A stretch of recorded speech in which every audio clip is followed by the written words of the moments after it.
मैं आपको एक ऐसी कथा सुनाता हूं, एक ऐसी कहानी जो इतनी दुर्लभ है कि ऋषि भी बोलने से पहले ठहर गए। ये उस राजा की कहानी है जिसने न सिर्फ राज्य पर शासन किया, बल्कि उसके अंदर ही भाग्य समाया हुआ था।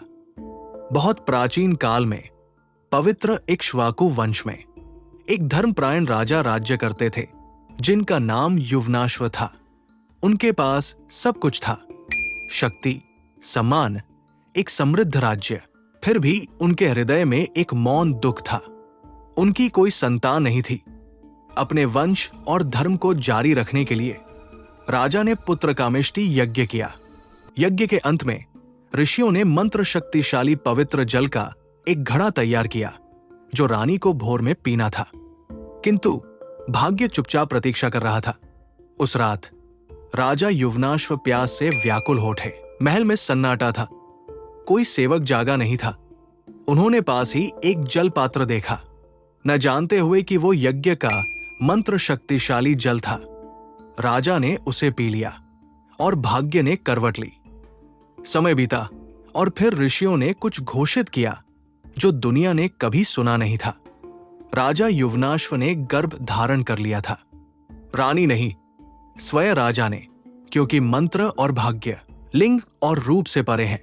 जब समय आया तो जन्म का कोई मार्ग नहीं था, इसलिए ऋषियों ने दिव्य ज्ञान के मार्गदर्शन में राजा के बाएं जांघ को खोला।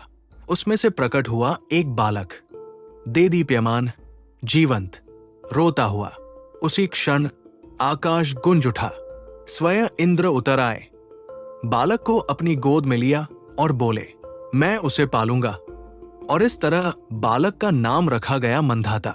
मंधाता बड़ा हुए, न सिर्फ एक राजकुमार बल्कि एक चक्रवर्ती सम्राट, एक शासक जिनके धर्म के पहिए पृथ्वी पर घूमे और भगवान राम के वैभवशाली पूर्वज बने। और राजा युवनाश्व ने ये सब देखा। एक राजा जिन्हें अपने वंश के समाप्त होने का भय था, वही संवाहक बने जिसके माध्यम से स्वर्णिम वंश बहा।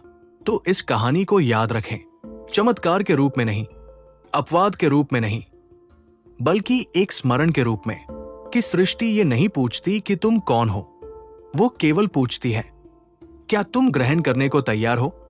अगर आपको ये कथा पसंद आई तो कृपया लाइक, शेयर और सब्सक्राइब करें हमारे चैनल को। धन्यवाद। जय श्री हरि।